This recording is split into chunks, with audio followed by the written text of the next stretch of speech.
Hi, I'm WELS President Mark Schrader. Here in the United States, it's hard for many of us to think about life without a vehicle. In most parts of our country, it can be kind of difficult to get around without one. They're just such a large part of the fabric of our society, making them something that could easily be taken for granted. But not for WELS member Lina Jones in Doral, Florida.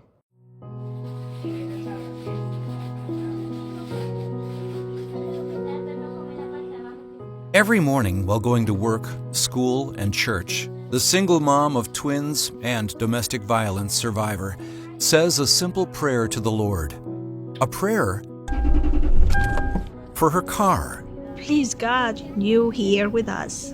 Please help us that this car just lasts longer until we can figure out what to do and you decide what to do.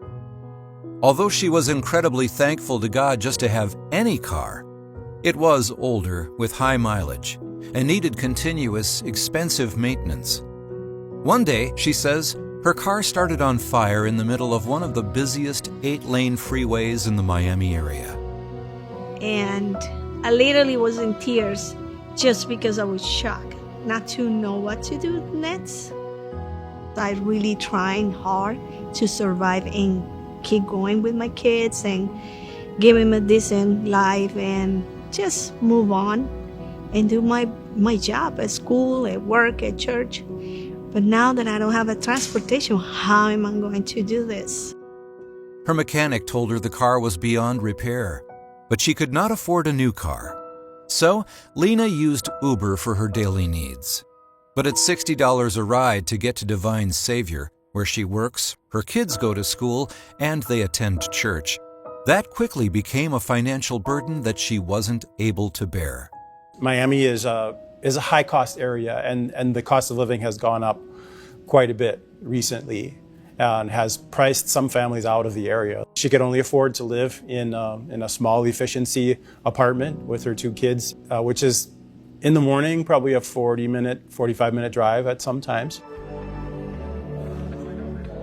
Lina didn't want to ask for help, but her church family could see that this was weighing heavily on her. So they came up with a plan to support her in Christian love.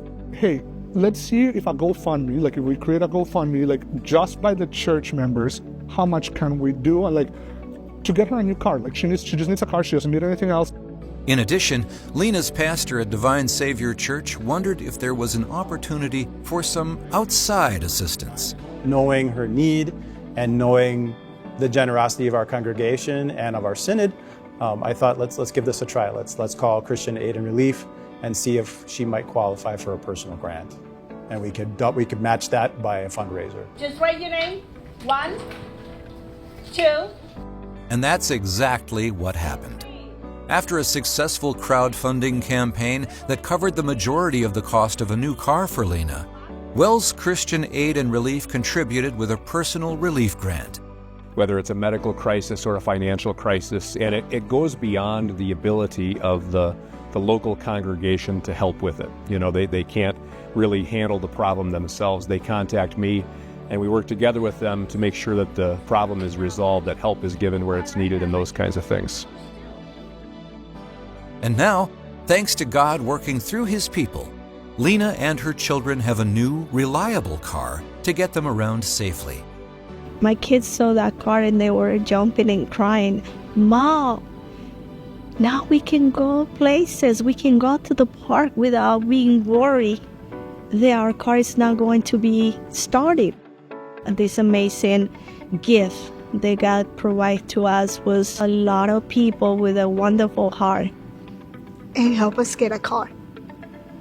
So, God is always there. Lina and her children continue to pray to Jesus every morning. But what was once a prayer of petition is now a prayer of thanksgiving. We say we're here to help, and the WELS has showed up for multiple people, not only for Lina, and we're very grateful that they were willing and able to do this, but this is a new member of the WELS. This is a new person that didn't go to area Lutheran high school, didn't go to MLC or WLC. It's someone that just came to church and they were without hesitation willing to help. That's Christianity right there. Pastors of congregations who'd like to apply for a personal relief grant for one of their members are encouraged to reach out to Pastor Dan Sims, Director of WELS Christian Aid and Relief. You can find more information about this at wels.net/relief.